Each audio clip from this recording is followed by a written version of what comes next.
my adult life, I've had 2 episodes of depression. One in 2004, when I first graduated from university and I went into the workplace and found that very, very stressful for me.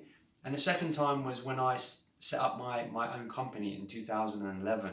And again, I put an enormous amount of pressure on myself, took a great deal of kind of responsibility for the philosophy that I had and the leadership that I wanted to show to my fellow coaches. So again, that put me in a real bad spot, lost a lot of confidence. So, you know, I want to be open about it. I want people to talk about it, and we can certainly get into it more if people have questions, because, you know, I had to fight my way through those dark days, and I needed a lot of help along the way, a lot of people that could help me and talk with me and get me to think about things differently. So that's, you know, why I'm so passionate about psychology. So it's why I'm so passionate about understanding the models of the human brain.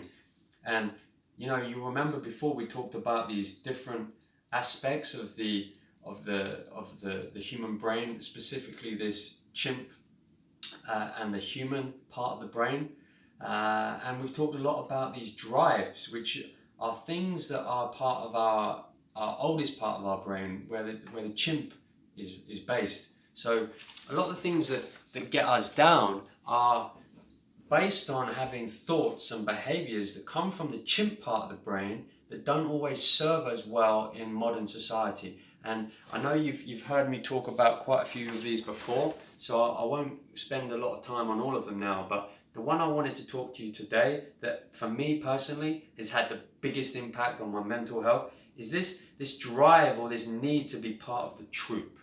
So what do I mean by that? Well, humans are herd animals. Means, you know, they want to be part of a tribe or a troop or a team, whatever you want to call it. They want to fit in.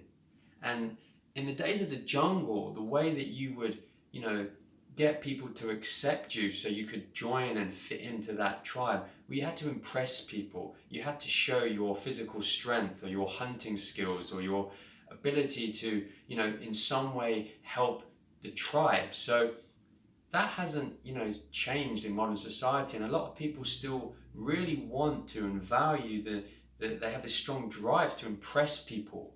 And I find that sometimes that this can send people down a bad path and can affect their mental health. I think the other thing you've got to remember with humans is once you've been accepted, often what humans will naturally do is they'll then look to find ways to stand out. It's not enough to just fit in. You now need to stand out. And the reason for that is because in any tribe back in the days of the jungle, there was always an alpha male. There was always someone who was the leader of the tribe. That person had more status, more power. And that was a good thing because that person obviously had less worries about their own survival because they were the kind of the head of the tribe. So it makes sense that people now still have this strong drive to not only impress people, but to want to stand out.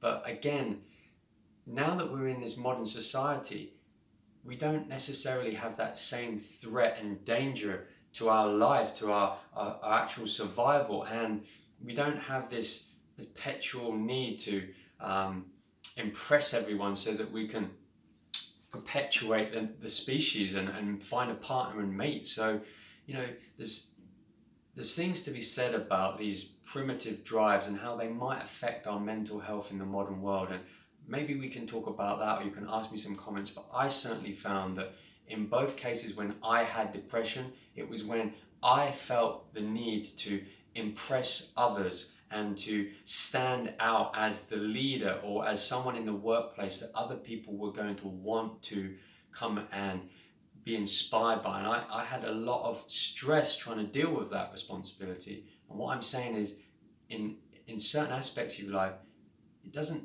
necessarily mean that you have to have that responsibility.